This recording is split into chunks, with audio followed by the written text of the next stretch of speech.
فأفوز فوزا عظيما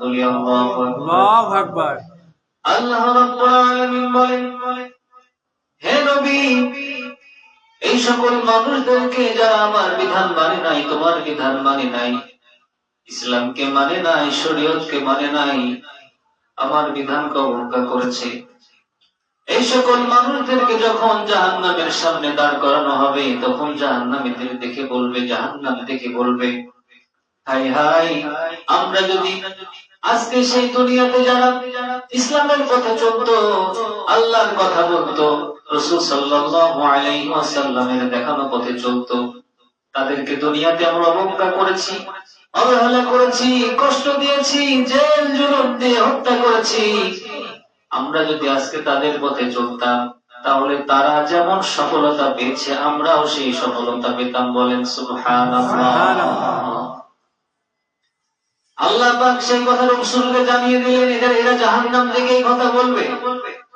আজ বাংলার জমিনে তাকান, দুনিয়ার দিকে তাকান, দুনিয়ার স্বার্থের জন্য আমরা জানি এই লোকটা ভালো মানুষ, এই লোকটা 5 ওয়াক্ত নামাজ পড়ে, সত্য কথা বলে, তার মধ্যে কোনো ভেজাল নাই, সব সময় আল্লাহর কথার মতো চলে, তারপরেও দুনিয়াবী স্বার্থের জন্য আমরা মিথ্যা হলেও তার পিছনে কথা বলি। কথা বলেন ঠিক কিনা? খারাপ করার চেষ্টা করি, হুমকি ধামকি দেওয়ার চেষ্টা করি, দুনিয়াতে সব সময় তাকে আমরা ছোট করার চেষ্টা করি, কিন্তু কাল কিয়ামতের দিন আল্লাহ রাব্বুল আলামিন যখন তাকে জান্নাতি ঘোষণা করবেন, যারা দুনিয়াতে তার বিরুদ্ধে কথা বলেছে, দুনিয়াতে তাকে কষ্ট দিয়েছে, জেল জুলুম দিয়েছে, তারা তখন আফসোস করবে, ইয়া লাইতানি কুনতু মাআহুম ফাআফুযা ফাওজান আযীমা। আই কপাল পোড়া আমরা, দুনিয়াতে যদি তাদেরকে অনুসরণ করতাম, তাদের পথে দলভুক্ত হতাম, তারা যেমন সফল কাম হলো, আমরাও আজকে সেই সফল কাম হতে পারতাম। বলেন সুবহানাল্লাহ। এখন বুঝতে হবে সূরা নিসার ৭৩ নম্বর আয়াত, সেই দিনে আফসোস করে কোনো কাজ আসবে? আফসোস করে কোনো কাজ সেই দিন আর আসবে না। সম্মানিত হাজিরিন, তারা ৮ নম্বরে বলবেন, ইয়া লাইতানি লাম উশরিকা বিরাব্বিহি আহাদা। বলি আল্লাহু আকবার। ৮ নম্বরে তারা বলবে, আল্লাহ পাক সূরা কাহফের ৪২ নম্বর আয়াতে বলেন, আমার সাথে যারা শিরক করেছে, আমাকে বিধানদাতা মানে নাই, আইনদাতা মানে নাই, রিজিকদাতা মানে নাই, সব মানুষকে মনে করেছে মানুষ নাকি সব শক্তির মূল। বলেন নাউযুবিল্লাহ। আল্লাহ রাব্বুল আলামিন বলেন, যারা আমাকে আমার সাথে শিরক করেছে, ক্ষমতার দিক দিয়ে, বিধানের দিক দিয়ে, আইনের দিক দিয়ে, ইবাদতের দিক দিয়ে, যারা আমার আনুগত্য বাদ দিয়ে অন্য কারোর আনুগত্য করেছে, তারা সেই দিন জাহান্নামের সামনে দাঁড়িয়ে দাঁড়িয়ে আফসোস গুলো করবে, ইয়া লাইতানি লাম উশরিকা বিরাব্বিহি আহাদা। কতই না ভালো হতো দুনিয়াতে স্বার্থের জন্য মানুষের ইবাদত করেছি, মানুষকে আনুগত্য করেছি, যা বলেছি তাই করেছি, অন্যায় জেনেও তার কথা মতো চলেছি।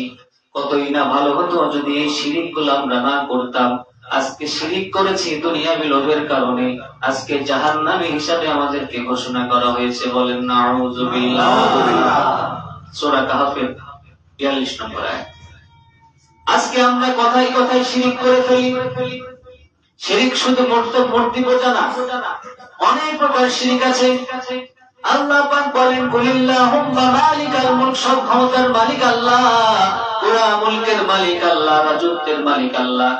তুতিল মুলকা মান তাশা, আমি যাকে ইচ্ছা তাকে ক্ষমতা দান করি।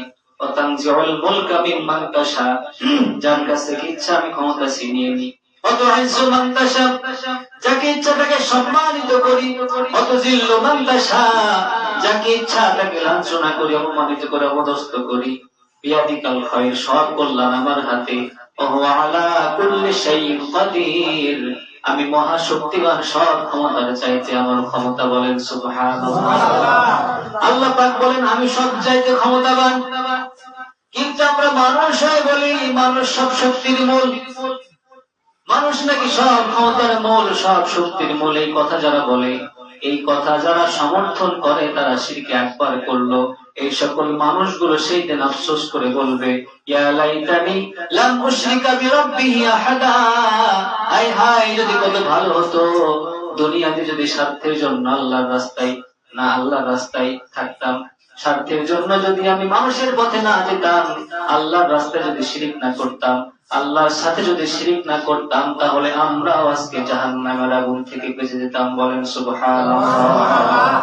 সেদিন আফসোস গুলো চিৎকার করে তারা করবে, তাদের থেকে জাহান্নাম ভেঙে পড়বে, ফেটে পড়বে, উচ্ছায় জাহান্নাম গর্জন করবে। এই গর্জন গুলো দেখবে আর সেদিন এই আফসোস গুলো তারা করবে। 9 নম্বরে তারা বলবেন, আল্লাহ রাব্বুল আলামিন সূরা আনআমের 27 নম্বর আয়াতে বলেন, ইয়া লাইতানা নুরাদ্দু ওয়ালা নুকাজ্জিবা বিআয়াতি রাব্বিনা ওয়া নাকুনা মিনাল মুমিনিন।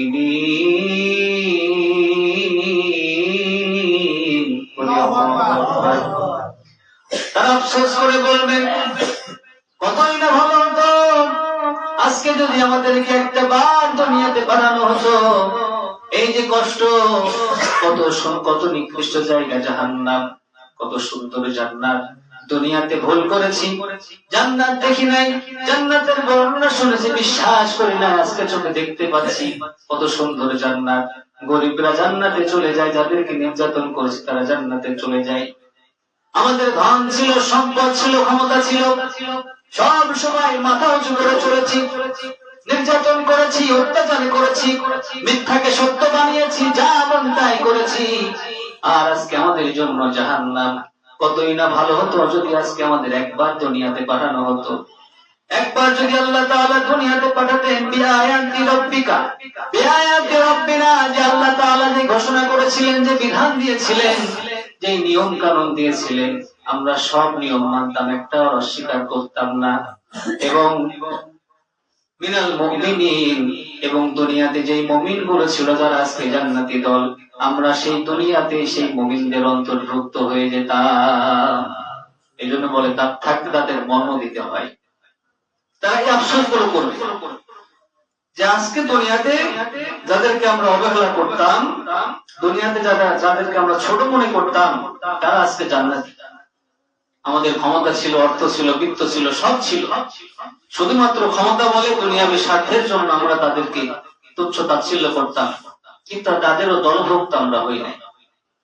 রাসূল সাল্লাল্লাহু আলাইহি ওয়াসাল্লামের উপর যখন নবুয়তের ঘোষণা আসলো, মক্কার বড় বড় কাফেররা বলল, আল্লাহ কি আর লোক পাইনি?